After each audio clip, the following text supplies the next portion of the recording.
Assalamualaikum warahmatullahi wabarakatuh. Bismillah walhamdulillah wassalatu wassalamu ala rasulillah Muhammadin ibn Abdillah wala hawla wala quwwata illa billah. Qala rabbi shrah li sadri wa yassir li amri wahlul 'uqdatam min lisani yafqahu qawli.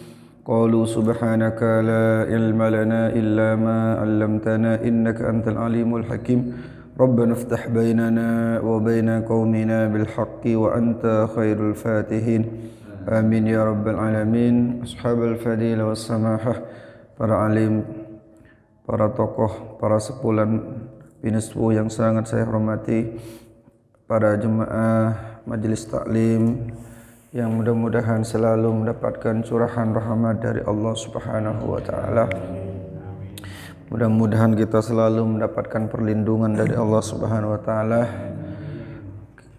Kita diberikan kesehatan jasmani dan rohani, keluarga kita semuanya, orang-orang yang kita cintai diberikan perlindungan dari Allah Subhanahu wa taala, selalu dijaga dan dijaga oleh Allah, tetap sehat jasmani dan rohani sehingga bisa menjalankan aktivitas kewajiban, baik kewajiban sebagai keluarga, sebagai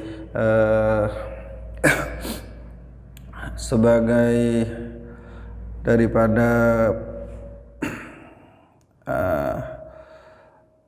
kepala rumah tangga, menjadi kepala rumah tangga yang benar-benar amanah kepada istri kita, amanah kepada anak-anak kita, melaksanakan kewajiban sebagai hamba, bisa melaksanakan segala perintah Allah dengan penuh kehusuan dan kesempurnaan, bisa menjauhi segala apa yang dilarang Allah, menjauhi apa yang pekerjaan-pekerjaan yang menyebabkan datangnya murka Allah. Amin ya rabbal alamin. Sebagaimana biasa, kajian kita awali dengan Ummul Quran qiraatul Fatihah. Ila hadratir ruhi sayyidina wa habibina wa syafi'ina wa qurrati ayunina wa maulana Muhammadin sallallahu alaihi wasallam wa hadrati abaihi wa mahadihi wa dhurriyyatihi wa khanihi minan nabiyil mursalin wa ali kullin wa ashabi kullin wa tabi'in wa tabi'it tabi'in lahum bi ihsanin ila yaumiddin.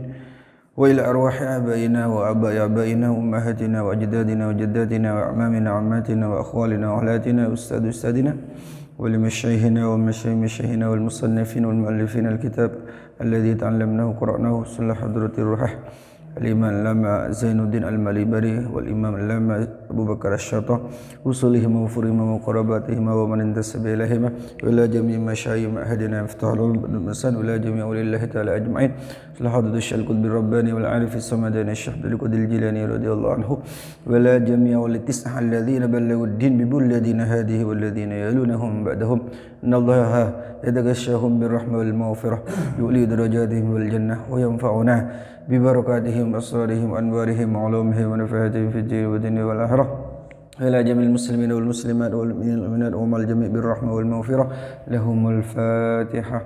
أعوذ بالله من الشيطان الرجيم. بسم الله الرحمن الرحيم. الحمد لله رب العالمين الرحمن الرحيم مالك يوم الدين إياك نعبد وإياك نستعين اهدنا الصراط المستقيم صراط الذين أنعمت عليهم غير المغضوب عليهم ولا الضالين آمين. Kita kirim barokah Fatihah kepada saudara kita yang muslim, penumpang pesawat yang kecelakaan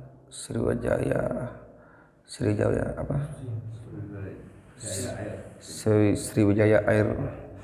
Mudah-mudahan semua arwah mereka diberikan tempat yang terbaik oleh Allah Subhanahu wa taala, segala kesalahan dan dosanya diampuni, segala amal ibadahnya semoga dilipat gandakan, dan semua keluarga yang ditinggalkan diberikan kesabaran dan ketabahan. Bijahi sayyidina Muhammadin sallallahu alaihi wasallam syafi'il ummah. Al-Fatihah. A'udzu billahi minasyaitonir rajim. Bismillahirrahmanirrahim. Alhamdulillahirabbil alamin arrahmanir rahim maliki yaumiddin. Iyyaka na'budu wa iyyaka nasta'in. Shiratal mustaqim. Shiratal ladzina an'amta 'alaihim ghairil maghdubi 'alaihim waladdallin. Amin. Bismillahirrahmanirrahim. Qala al-muallif rahimahullahu ta'ala wa adama an-naf'ah bi 'ulumihi fid dharain amin. Wa samti bikrin walau antiqatan ustu'dinat fi kuf'in wa ghairihi wa in bakat lakin min ghairi siyahin aw darbi khaddin lihubrin wal bikru tusta'maru wa idnuha sukutuha. Wasamti bikrin walau atiqatan. Jadi masih di dalam menerangkan tentang wali nikah dan kapasitasnya wali nikah. Kalau wali nikah bapak dan kakek itu kapasitasnya adalah kapasitas mutlak. Artinya dia boleh memaksa walaupun anaknya tidak mau. Tapi dengan syarat anaknya harus perawan, kemudian dijodohkan dengan laki-laki sebanding dan dengan mas kawin yang standar. Tuh. Sekarang dari minggu yang lalu sudah kita singgung juga kalau wali nikah yang bukan bapak dan kakek. Wali nikah yang bukan bapak dan kakek. Maka dia tidak punya kapasitas untuk bisa menikahkan paksa. Jadi walaupun ini yang mau menikah ini adalah seorang perawan,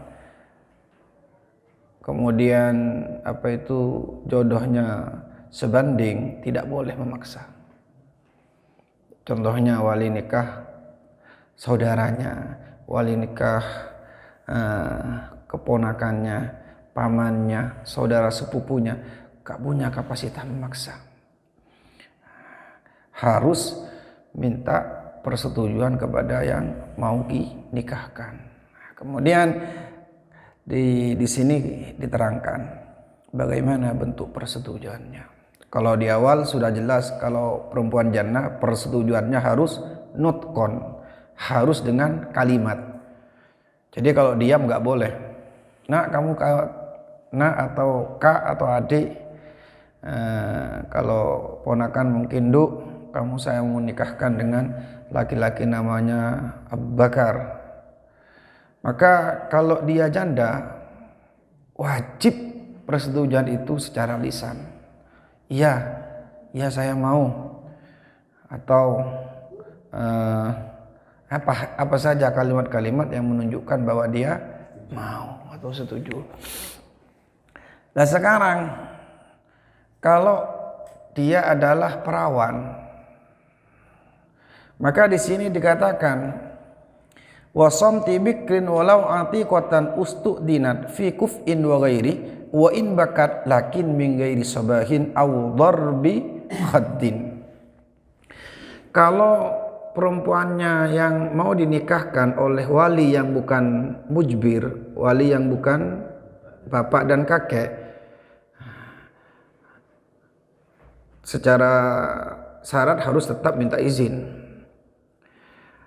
Tapi izinnya atau persetujuan daripada yang mau dinikahkan, kalau dia adalah seorang perawan, maka cukup dengan diam saja. Itu sudah dianggap setuju.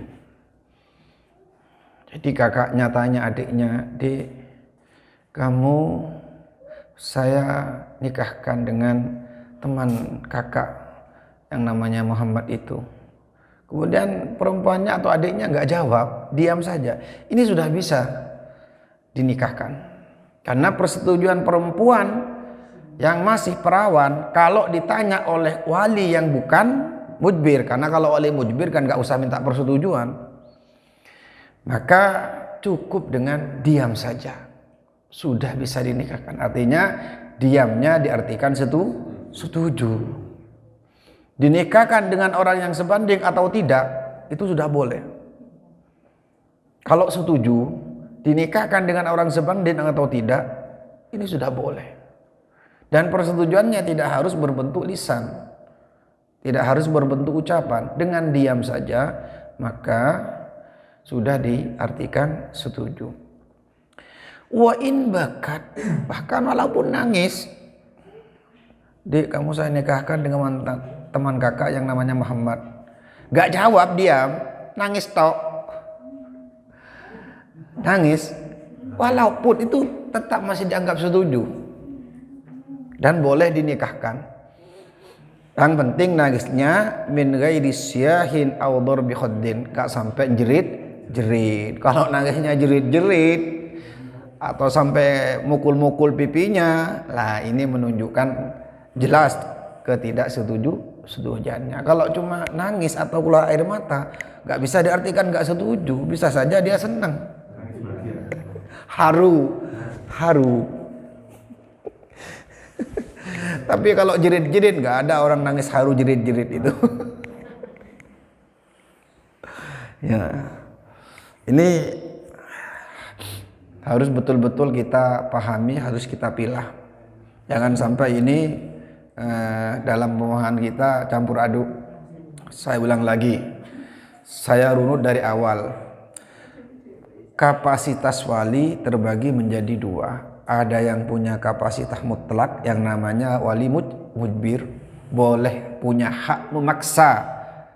Tapi dengan catatan harus anaknya yang sudah yang perawan, kemudian sudah dewasa ya. Nggak ada syarat. Dewasa nggak ada syarat, walaupun masih kecil boleh. Dan dinikahkan dengan laki-laki yang sebanding dengan menggunakan mas kawin standar. Itu adalah wali bapak dan kakek. Wali bapak dan kakek walaupun mujbir ini tidak bisa menggunakan kapasitas mutlaknya kepada anaknya yang sudah janda. Jadi kalau anaknya sudah janda nggak bisa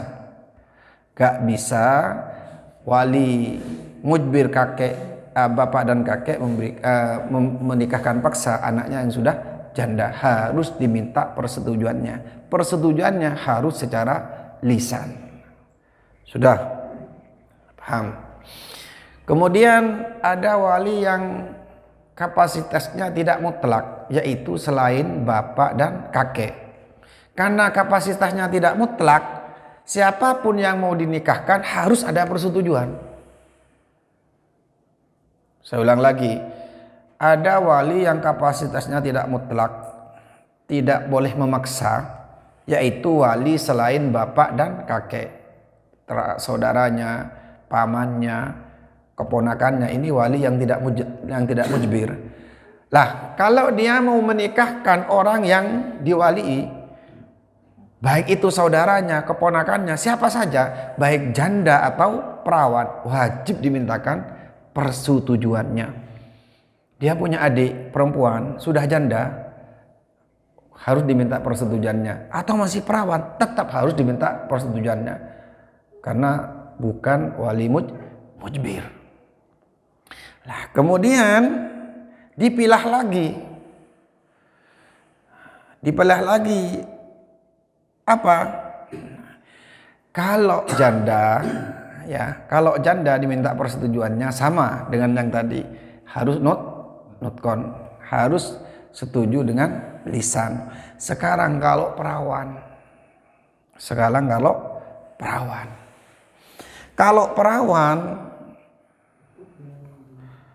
diminta persetujuannya itu walaupun tidak nutkon, cukup dengan diam saja, maka itu sudah diartikan setuju. Tetap asalkan dia sudah dewasa. Kalau belum dewasa nggak bisa. Gimana diminta persetujuannya kalau orang tidak dewasa? Anak kecil diminta persetujuannya nggak bisa. Jadi kalau saudara menikahkan adiknya yang belum dewasa, nggak sah. Keponakan yang masih kecil mau dinikahkan oleh pamannya, nggak sah. Kenapa? Karena harus diminta persetujuannya.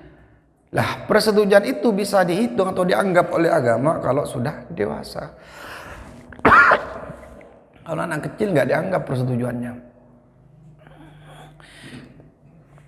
Wa in bakat min ghairi siyahin aw darbi khaddin, walaupun diamnya sambil nangis tetap diartikan setuju. Yang penting tidak sampai jerit, tidak sampai mukul pipi atau dadanya. Berdasarkan hadis wal bikruh tusta'maru wa idnuha sukutuha. Perawan di sini dikatakan harus diminta izinnya. Izinnya cukup dengan diam. Itu bagi wali yang tidak mujbir. Kalau yang mujbir gak usah. Ganda harus dewasa, kecil pun gak apa-apa jadi. Ini kali mujbir. Bapak dan kakek. Wa kharaja bisayyibin biwat'in muzalatul baqarah binahwi usbu'in fahukmuha hukmul bikri fil iktifa bisukut ba'dal istiqdan. Ini sebetulnya sudah disinggung di awal. Perawan itu dan janda di awal sudah disinggung ini adalah dibedakan dengan urat keperawanan. Kalau urat keperawanannya masih ada, segelnya masih ada, dikatakan perawan bikrun. Kalau segel kewanitaannya sudah lepas, itu namanya sayyib atau janda. Lah, sekarang kalau jandanya tidak karena hubungan, karena yang dianggap di sini adalah janda yang karena hubungan, yang janda yang karena hubungan seksual, katakanlah begitu, baik hubungan seksualnya itu di dalam nikah yang sah atau perzinaan. Kalau sudah lepas segelnya, janda sudah. Kalau yang hilang segelnya bukan karena hubungan, akan tetapi ya, seperti yang diceritakan di minggu yang lalu, menggunakan tangan, mungkin gatel digaruk, akhirnya nyentuh urat perawannya putus, atau saking panasnya darah haid, saking dahsyatnya darah haidnya sehingga membuat urat perawannya jebol, atau jatuh dari sepeda, jatuh dari pohon, bikin urat perawannya jebol, maka ini secara hukum tetap diartikan perawan. Saya ulang lagi, secara hukum tetap diartikan perawan, masuk kategori bikir. Sehingga kalau dia mau dinikahkan oleh wali yang bukan mujbir, cukup persetujuannya dengan diam saja.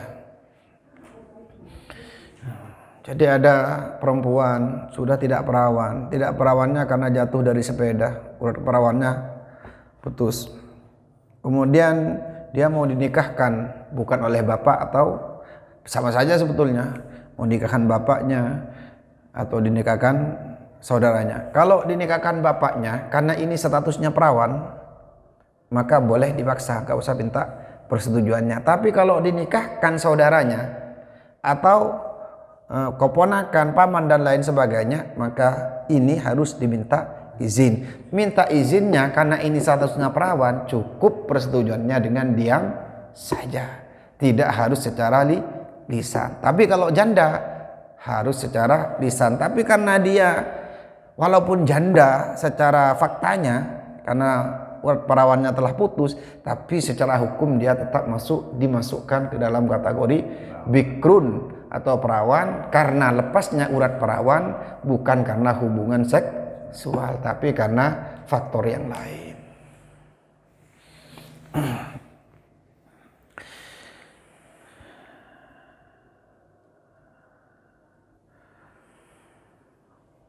Wa yundabu lil abi wal jaddi istidanul bikri al baligha tatyiban li khatiriha.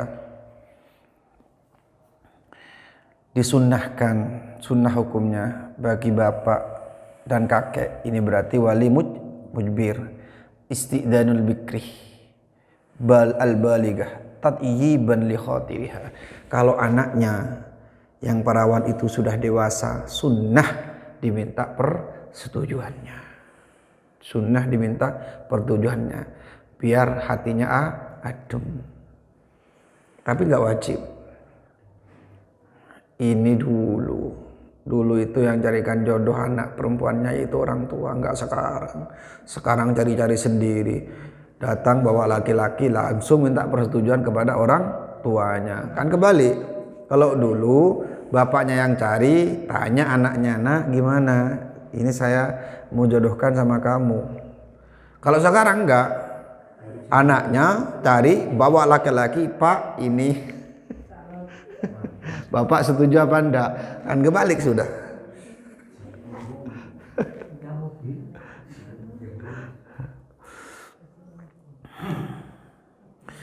Jadi secara hukum, walaupun ini tidak wajib bagi wali mujbir, bapak dan kakek, minta persetujuan anaknya yang sudah dewasa, yang masih perawan untuk dinikahkan, tapi hukumnya sunnah. Hukumnya sunnah, diminta persetujuannya.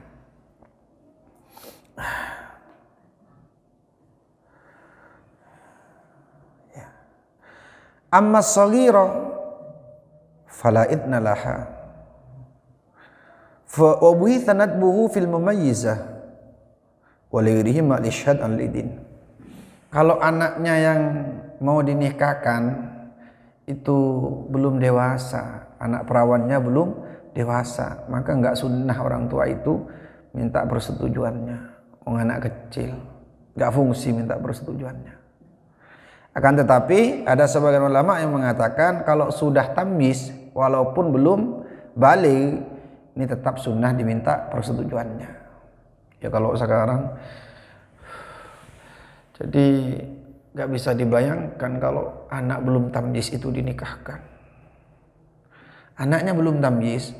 Tamyiz itu ukurannya dia bisa makan sendiri, minum sendiri, cebok sendiri, itu tamyiz. Atau dalam kaidah yang lain, tamyiz itu bisa membedakan antara yang bermanfaat dan yang berbahaya. Itu tamyiz. Sekarang umur 6 tahun saja sudah kayaknya tamyiz. Jadi kalau ada ular ya lari. Kalau ada jajan ya datang. Nah, itu tamyiz sudah. Kalau ada ular dia pegang, ada jajan dia lari, ini belum tamyiz namanya. Tapi 5 tahun kayaknya sudah tamyiz sudah. Masa tamyiz? Nah, kamu saya mau nikahkan, gak paham kayaknya. Tapi untuk kapasitas wali mujbir gak ada masalah, karena hukumnya di sini hanya sunnah. Sunnah untuk diminta persetujuannya, gak wajib. Artinya walaupun tanpa persetujuannya, asalkan dia masih perawan, maka sah nikahnya. Anaknya baru umur 6 bulan dinikahkan. 6 tahun sudah besar. 6 bulan.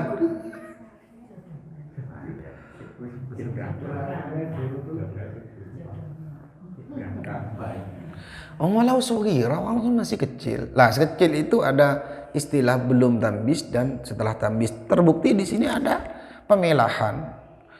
Amma saghira fala idna laha. Adapun anak perawannya yang masih kecil, enggak usah minta izin, enggak sunnah. Enggak perlu. Kemudian ada sebagian ulama membahas ubuhisah nadbuhu fil mumayyizah. Kalau sudah tamyiz tetap saja disunahkan untuk minta izin. Tamyiz 5 atau 6 tahun itu sudah tamyiz. 4 tahun kayaknya belum. Anaknya umur 4 tahun dinikahkan, 2 tahun. Tapi hukum sah. Asalkan yang menikahkan wali mujbir yaitu bapak atau kakeknya. Selain bapak dan kakek nggak boleh. Harus ditunggu dewasanya dulu. Kenapa? Karena harus dimintakan persetujuannya. Baik perawan atau janda, apalagi janda. Kalau yang menikahkan bukan wali mujbir, diminta persetujuannya. Bedanya kalau janda, persetujuannya harus dengan lisan. Kalau perawan, cukup dengan diam saja sudah diartikan setuju.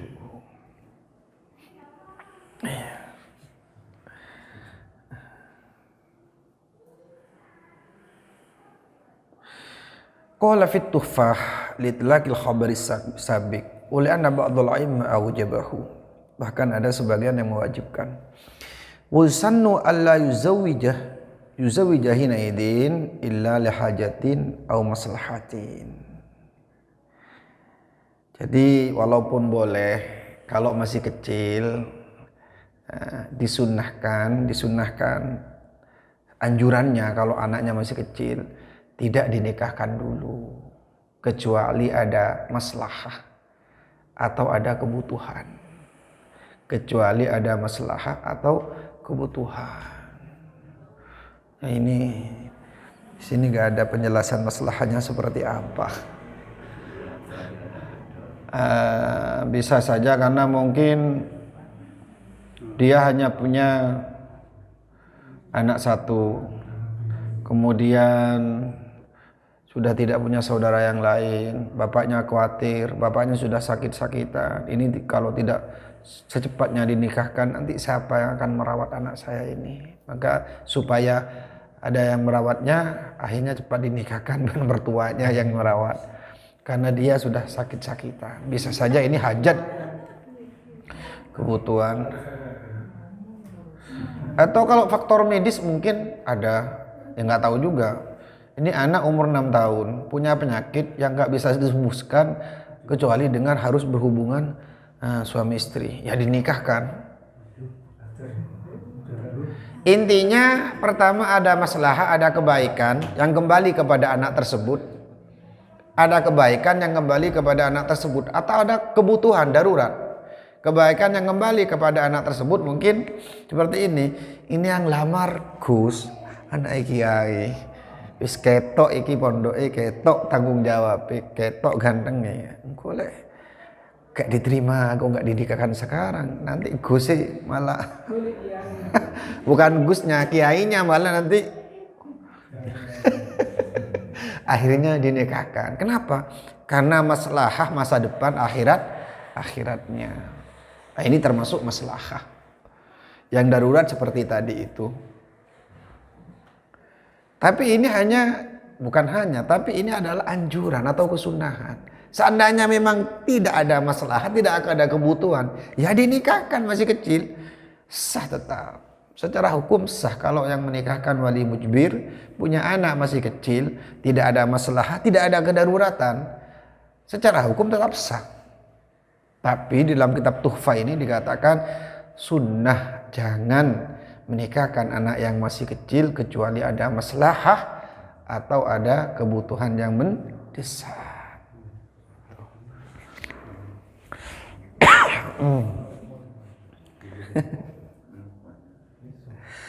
Kemudian disunahkan lagi wa ayyursilah limauliyatihi thiqatan la tahtashimuha wal ummu awala liya'lam ma fi nafsiha. Jadi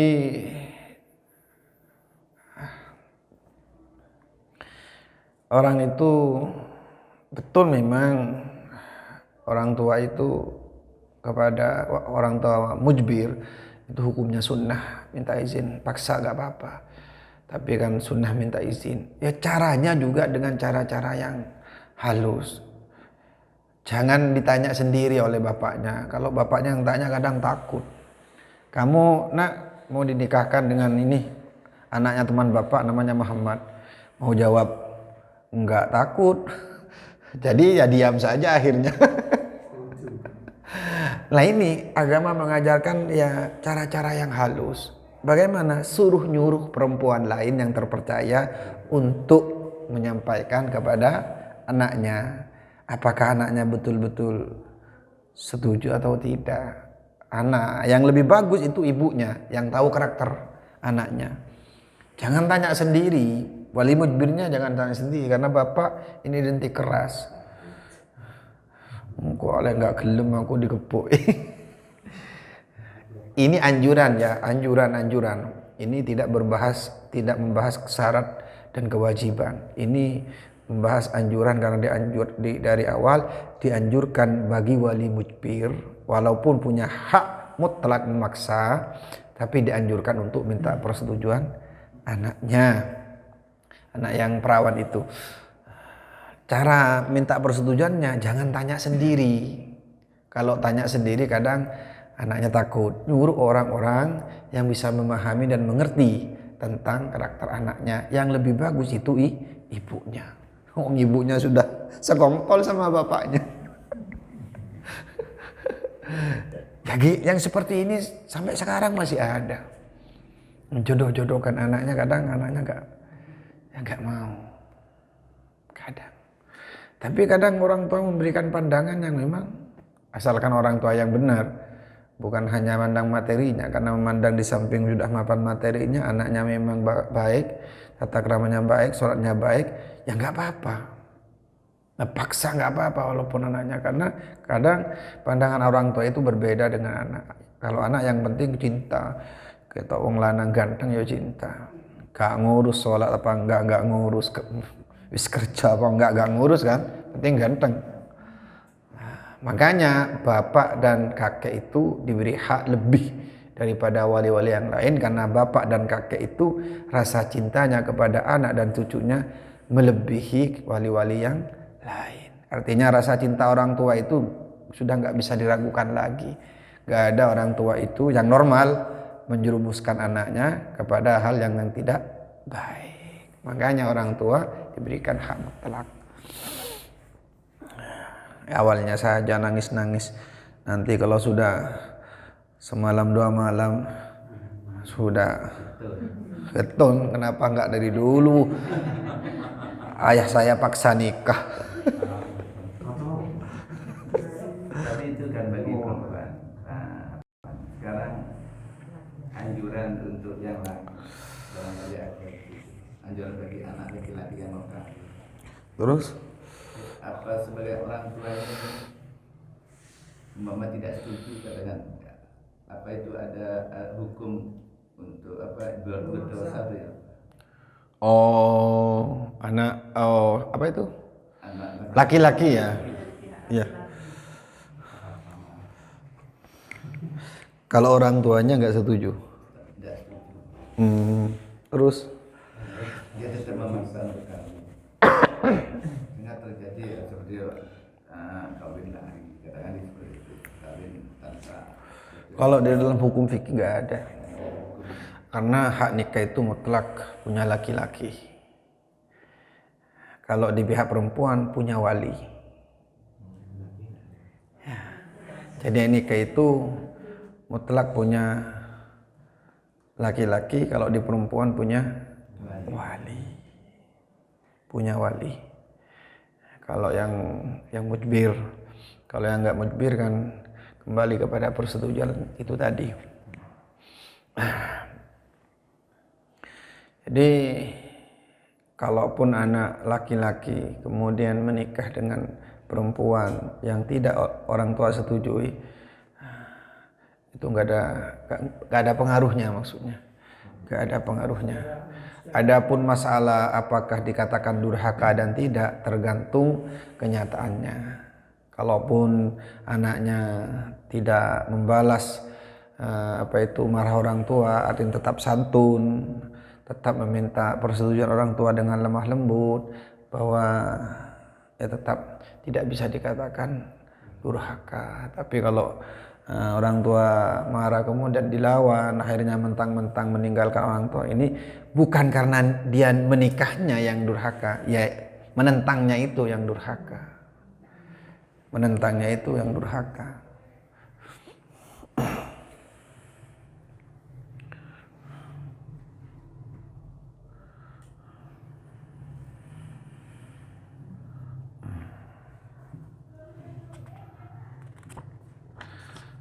Far'on law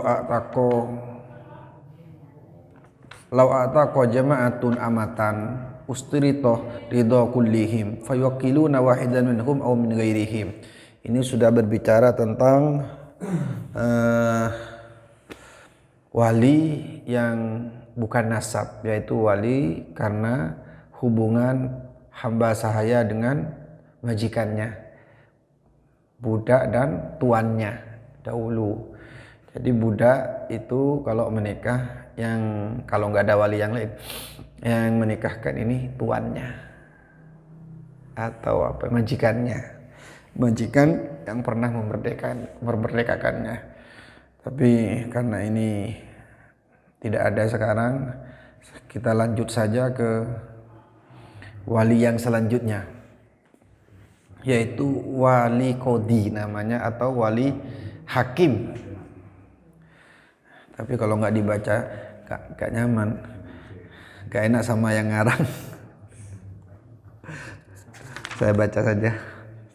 Lau atako jama'atun amatan ustirito ridha kullihim fayaqiluna wahidan minhum aw min ghairihim walau arada ahaduhum ayatazawwajaha zawwajahu albakuna ma'al qadi fa in mata jami'uhum kafa ridha kulli wahidin min asabati kulli wahidin. Kalau ada seorang budak perempuan yang dimiliki oleh banyak orang, jadi budak ini satu dimiliki banyak orang, artinya yang beli patungan katakanlah 3 orang, maka ini nanti kalau nikah ini nggak bisa salah satu punya otoritas. Jadinya yang satu, yang Bakar saya mau nikahkan, nggak bisa kalau yang Umar atau yang Utsman tidak menyetujuinya. Jadi 3-3-nya harus menyetujui. Kalau semuanya mati, 3-3-nya mati, maka pindah ke ahli warisnya. Lah kalau sudah pindah ke ahli warisnya, cukup salah satu ahli waris dari 3 orang itu sudah cukup. Artinya yang menikahkan. Jadi kalau majikan yang asli masih ada, katakan yang majikannya 3 orang, 3, 4 atau 5, karena belinya patungan, kemudian dimerdekakan juga patungan. Kemudian perempuan itu mau menikah, secara nasab nggak ada semua sudah, bapak ibu, bapak kakak, paman ponakan nggak ada semua. Maka yang menikahkan itu yang namanya mantan majikan yang telah membebaskannya. Mantan majikan yang telah membebaskannya. Tapi yang membebaskannya bukan cuma 1 orang, banyak patungan. Ya mungkin saya, Abah, Ustadz Mone dan yang lain patungan 1 juta kita bebaskan budak itu di tangan juragan itu. Ya, kita ini dianggap majikannya, mu'tik yang memerdekakannya. Nah nanti kalau mau menikah kita ini harus kompak. Kalau cuma saya yang ngotot menikah, yang lain tidak situ gak jadi. Gak bisa saya menikahkan angkah tunggal kalau yang lainnya tidak. Kalau lainnya ngempol, setuju, maka salah satu diantaranya bisa mewakilkan. Katakanlah 5 orang ini setuju, salah satu saja mewakilkan kepada kiai, tolong nikahkan mantan budak saya ini atau orang yang sudah saya merdekakan ini dengan laki-laki yang bernama ini. Gak usah semuanya bareng-bareng mewakilkan, Kak. Atau salah satu di antara mereka yang menjadi perwakilan, begitu. Enggak harus kelima-limanya angkah tukah, wazawajah tukah bersamaan, enggak. Salah satu mewakili, tapi tetap harus persetujuannya. Ini budak. Budak itu kan sekarang 3 orang dan punya hak milik. Apa ketiga-tiganya bisa menikah dengan 1 orang itu? Gimana? Serahkan itu apa boleh nikah dengan 1 perempuan? Oh, enggak boleh. Enggak boleh. Jadi hukum budak yang kok ini bahas budak, enggak ada budak kok. Jadi kalau katakanlah budak itu boleh, jangankan budak budak kolektif, budak perseorangan saja kalau sudah diganti oleh tuan yang lain, ini enggak serta-merta langsung bisa dijadikan selir. Harus istibro dulu istilahnya, sama seperti perempuan itu harus iddah dulu. Tapi kalau budak namanya istibro. Kalau perempuan normal atau bukan budak namanya iddah. Jangan sampai keroyokan, nggak boleh.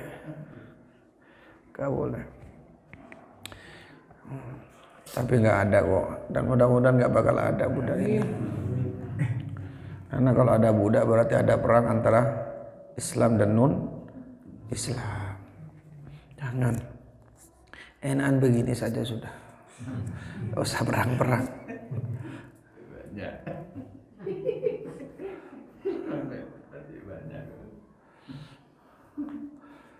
Thumma ba'da faqdi asabatin nasab wal wala qadin aw naibuhu. Lah ini.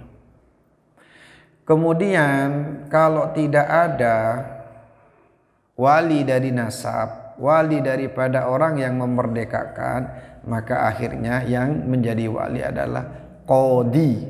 Siapa dia? Qadi au naibuhu, atau perwakilannya. Di qoulihi sallallahu alaihi wasallam, as-sultanu waliyyu man la waliyalaha.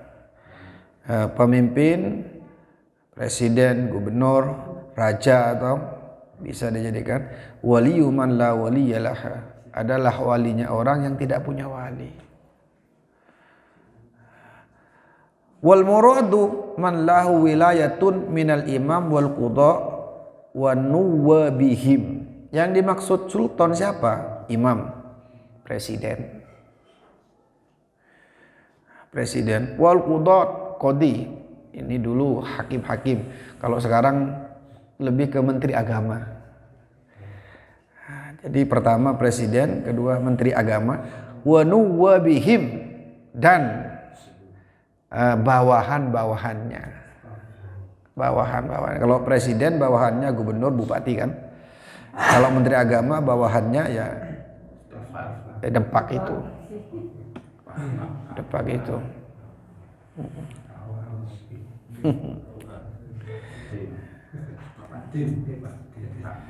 Iya.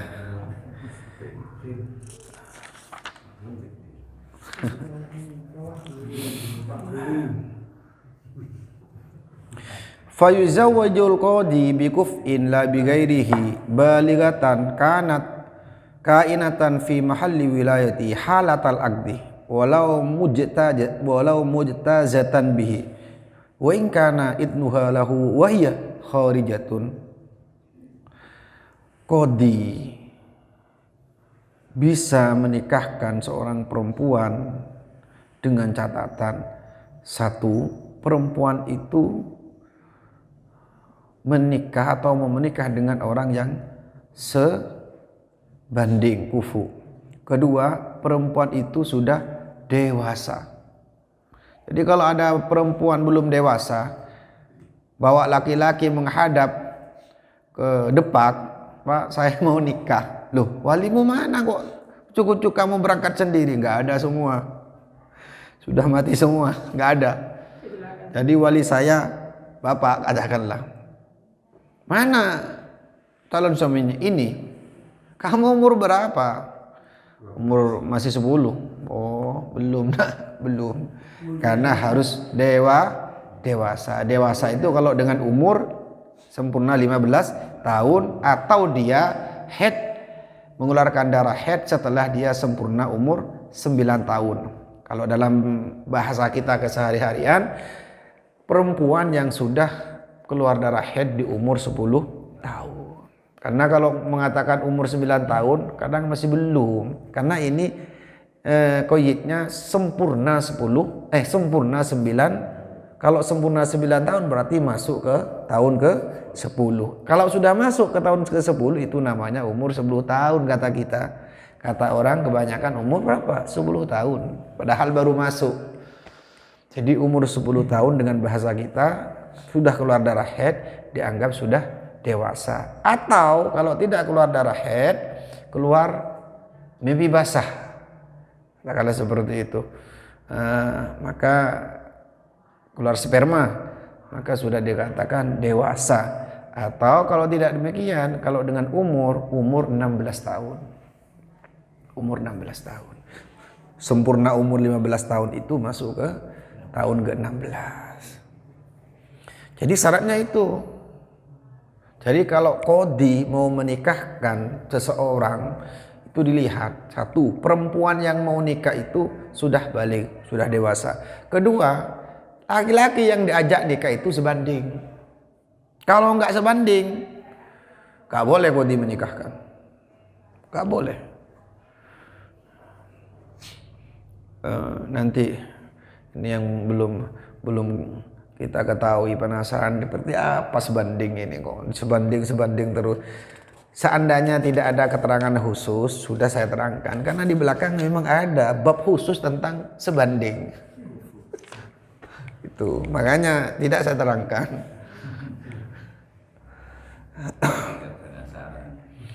Jadi kadang banyak di masyarakat itu ada seorang perempuan bawa laki-laki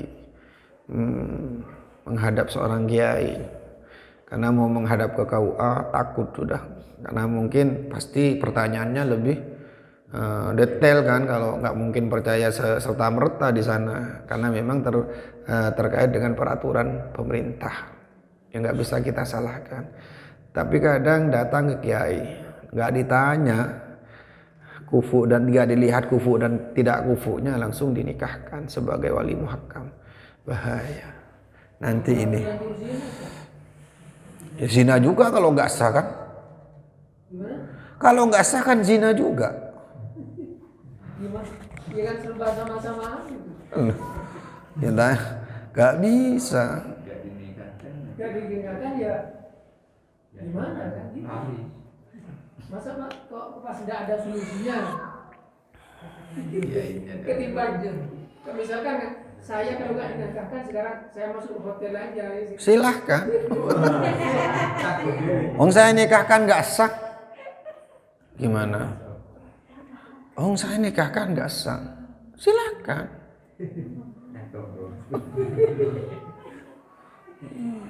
Ada hukum atau istilah yang bisa mensahkan.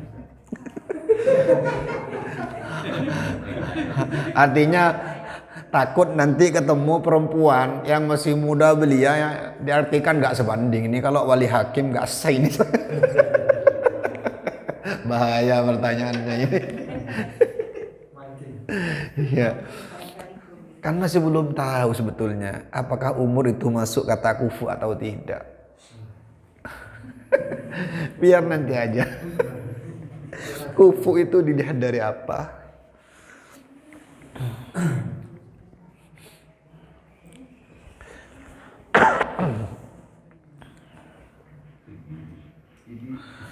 Jelas di sini fayuzawwijul qadi bikuf'in la bighairihi. Gak boleh kalau dengan yang aila ala ghairi kuf'in. Tidak boleh menikahkan perempuan yang tidak punya wali itu dengan laki-laki yang tidak sebanding. Gak boleh.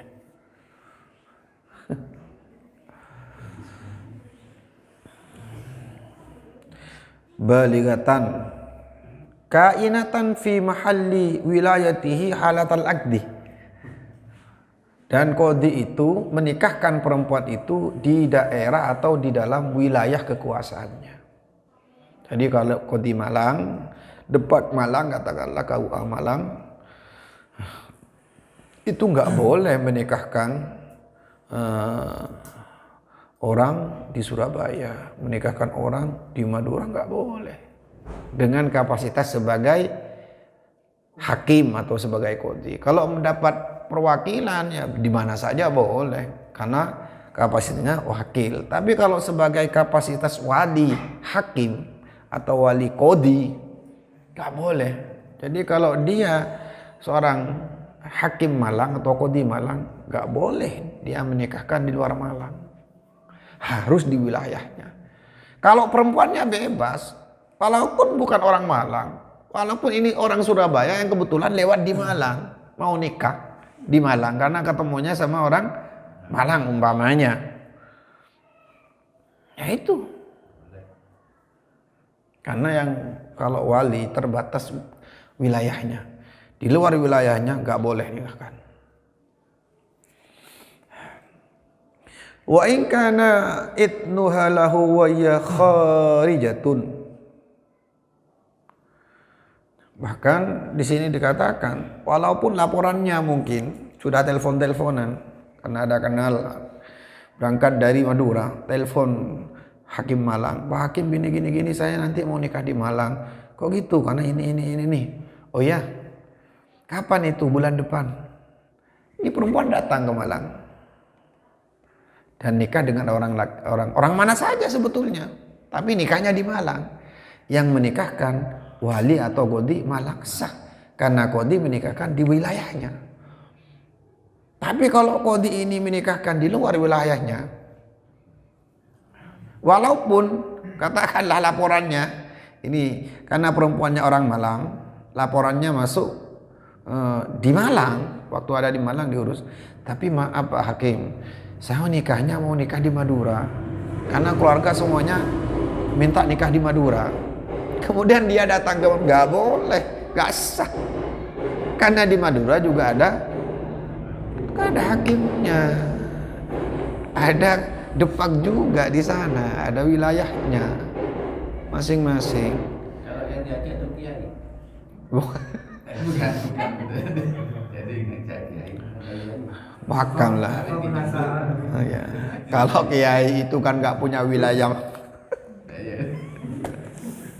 Kiai itu nggak punya wilayah. Iya. Bebas. Los.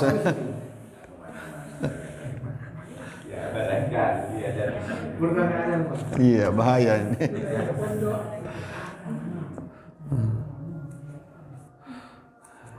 Sekarang ini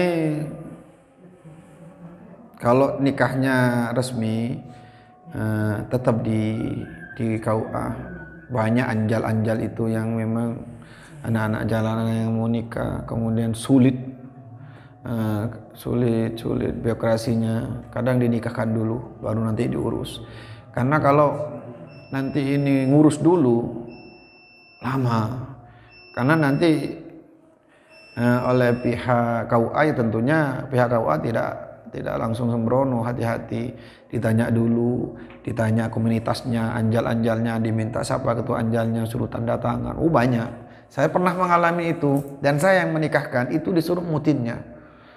Nikahkan dulu Ustaz, nanti urus. Ketimbang nanti berlama-lama sedangkan anak ini sudah ikut. Jadi ada perempuan anjal dibawa laki-laki, bukan anjal laki-lakinya. Artinya punya keluarga resmi. Jadi laki-laki ini bawa perempuan anjal mau nikah, sudah dibawa ke rumahnya. Orang tuanya khawatir kalau nggak dinikahkan gimana ini kalau sudah diajak ke rumahnya. Sedangkan ngurus untuk ini masih lama. Akhirnya oleh mutinnya suruh nikahkan dulu. Kalau saya yang nikahkan nggak boleh terkait dengan undang-undang pemerintah. Akhirnya suruh nikahkan kepada ustaz, suruh nikah. Baru kemudian setelah itu diurus. Dan sekarang sudah resmi dan punya anak. Saya yang menikahkan pada waktu itu. Dan resmi.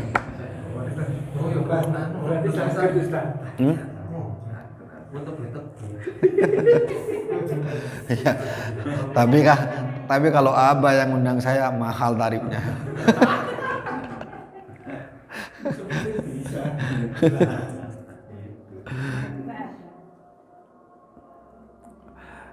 Saya lanjutkan dulu.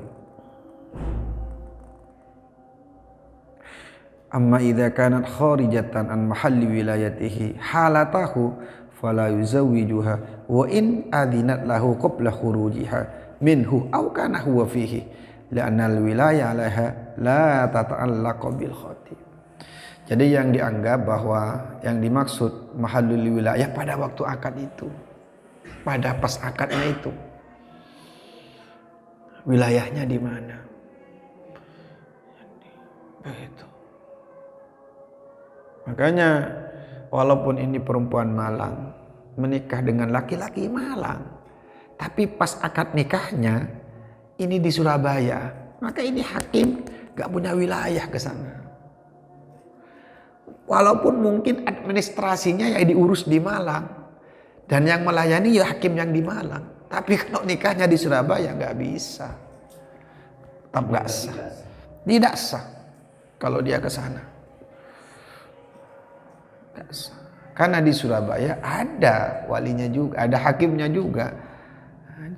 Jadi memang sudah diatur, tidak boleh menikahkan di luar wilayahnya. Yang boleh ya di wilayahnya. Enggak ada urusan orang mana saja. Bahkan di sini walau mujtazatan bi, walaupun perempuan ini pas cuma numpang lewat saja. Jadi berangkat dari Madura mau ke Malang, di dalam bis ketemu laki-laki. Sudah sama-sama cocok, dia nggak punya wali. Di terminal Bungorasih berhenti. Akhirnya sudah nggak kuat untuk, ayo kita nikah di sini. Ngurus ke Surabaya ini siapa? Hakim Surabayanya atau kodi Surabaya. Kemudian dinikahkan di situ sah. Walaupun setelah itu dia berangkat lagi tujuannya ke Malang. walaupun istazatan bihi, walaupun hanya cuma lewat. Yang penting di wilayahnya. Itu. Sebetulnya kalau dulu, ya karena dulu juga orang yang mau nikah bukan uang ruwet, jadi hakimnya nggak ruwet juga. Sekarang ruwet memang. Ini kalau polosan bahaya ini. Banyak nanti kecolongan hakimnya kalau polosan. Kalau dulu mungkin kan orang-orangnya nggak ruwet, artinya memang dia mau menikah benar-benar, bawa jodoh yang juga benar-benar dan mau menikah. Karena benar-benar nggak punya wali. Jadi gampang. Sekarang jangan seperti itu. Nanti ada keterangannya. Yang kaitan dengan jabatan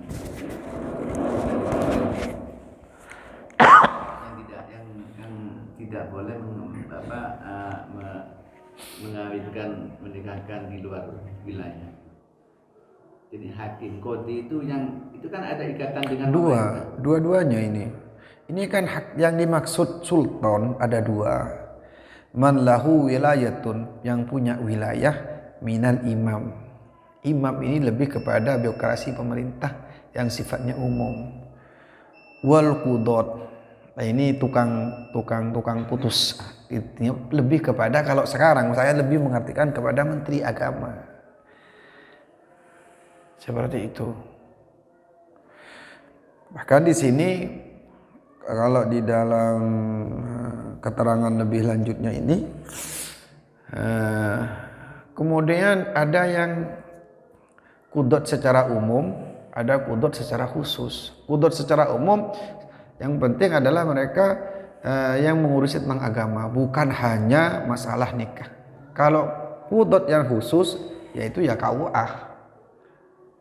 Nah, mungkin nanti kita lebih lanjutkan di pertemuan yang akan datang. Ini juga masih panjang.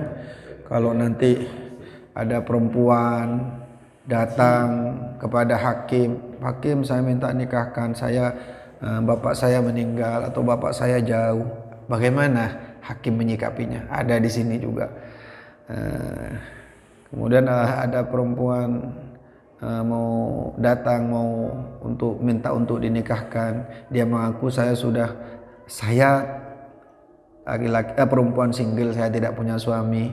Bagaimana cara menyikapi seperti itu? Kan banyak kadang ngaku nggak punya suami, padahal ini sudah punya suami. Ya dia dinikahkan kadang. Lah ini sikap hukum bagaimana kalau ada perempuan datang ke hakim atau datang ke kiai bilang kalau walinya mati. Bapak saya mati, hakim. Pak kiai saya mau nikah. Loh kok enggak bawa bapaknya? Bapak saya mati, kiai. Terus bagaimana sikap kiainya? Gitu. Ya ini nanti setelah ini. Aduh.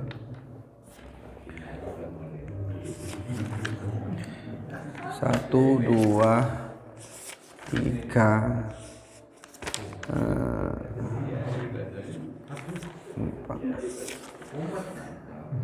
4. Masih lama untuk sampai ke kafaah. Karena setelah hakim nanti ada muhakam. Ya kiai itu kalau muhakam kiai. Ini masih kapasitasnya hakim, baru nanti yang kiai. Ya, mudah-mudahan apa yang kita pelajari sekarang jadi tambahan ilmu yang barokah, manfaat fid din wa dunya wal akhirah. Kita tutup dengan doa bersama-sama. Bismillahirrahmanirrahim.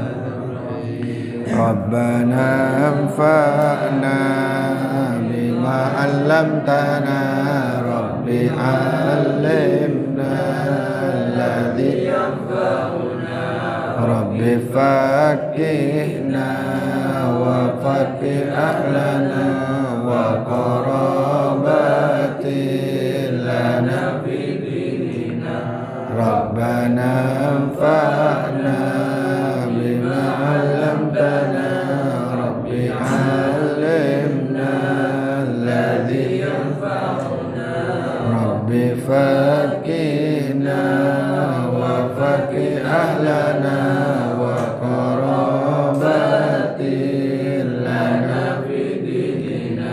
ربنا انفعنا بما علمتنا رب علمنا الذي ينفعنا رب فقنا وفق أهلنا وقراباتنا لنا بدين الفاتحة. إياك نعبد